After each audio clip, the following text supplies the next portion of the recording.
Hello everyone, I am Aishwarya, an educator on Unacademy. You can follow me on Unacademy Learning app where you can find my other courses as well. In this lesson we are going to discuss new words starting with alphabet P.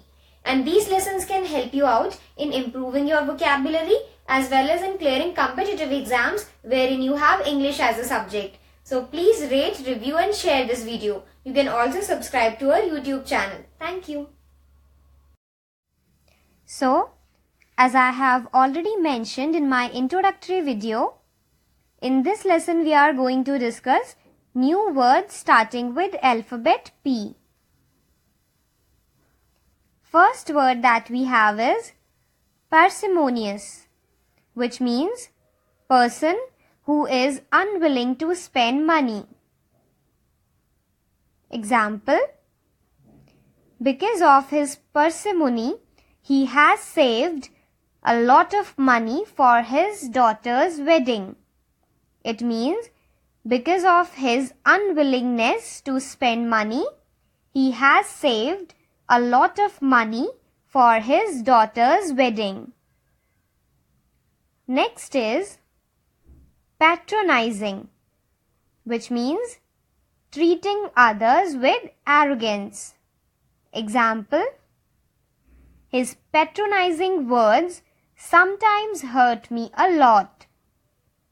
It means his arrogant words sometimes hurt me a lot. Next is paucity, which means insufficient quantity or number. Example: the paucity of tigers in India needs to be controlled. So we know that the number of tigers was decreasing in our country and therefore few acts were also made to save tigers. So in this sentence, it means the insufficient number of tigers in India needs to be controlled. Next is pecuniary, which means involving money. Example: this old watch of my grandfather is so precious that it still has a pecuniary value. It means this old watch of my grandfather is so precious that it still has a value of money. It means still if you sell it out, then it can give you a good amount. Next is penurious, which means unwilling to spend money. Well, penurious or penurious can be said as a synonym of parsimonious, because parsimonious also means a person who is unwilling to spend money, and penurious also refers to the same thing. Therefore, these are two different words with the same meaning, so they are synonyms. Example: he lived a penurious life, living in a small house and eating little. So, it means he lived a life wherein he did not spend a lot of money. He lived in a small house and eating little. Next is pernicious, which means dangerous and harmful. Example: this gas has pernicious effects. It means this gas has dangerous and harmful effects. Next is peruse.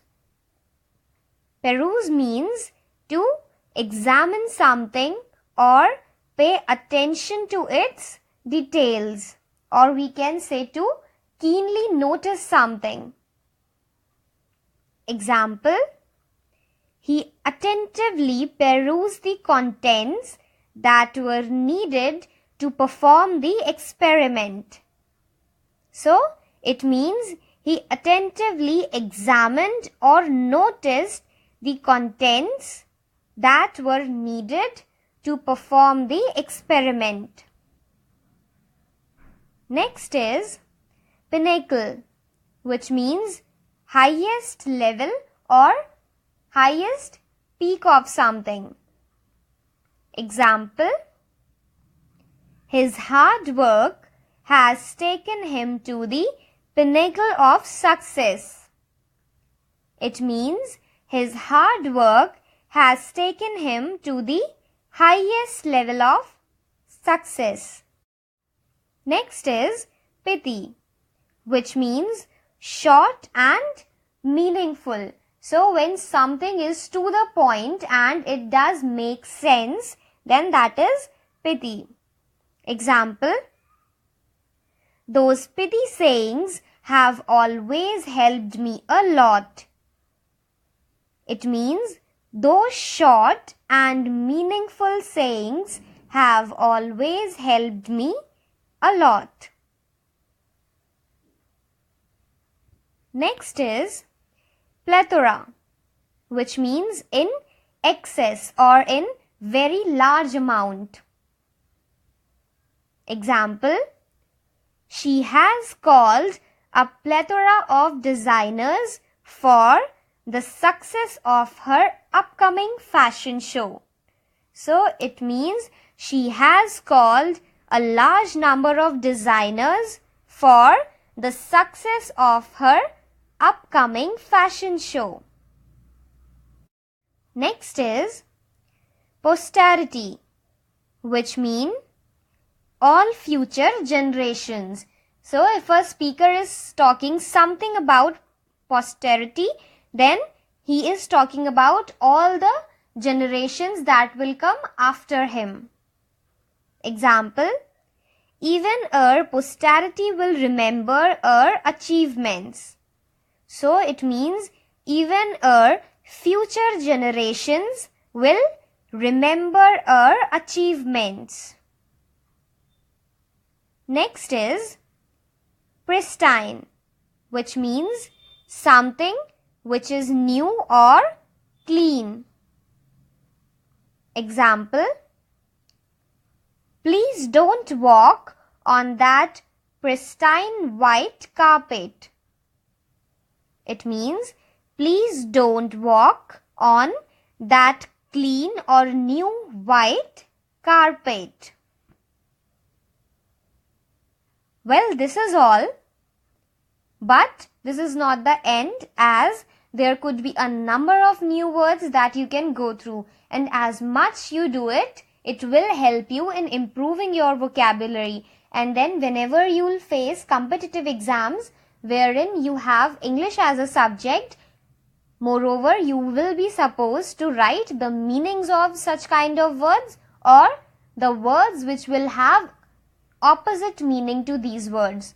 So for that you must be aware of these new words. I hope I was clear with the topic. Still, if you have any doubts or queries, please drop reviews. Thank you so much for watching.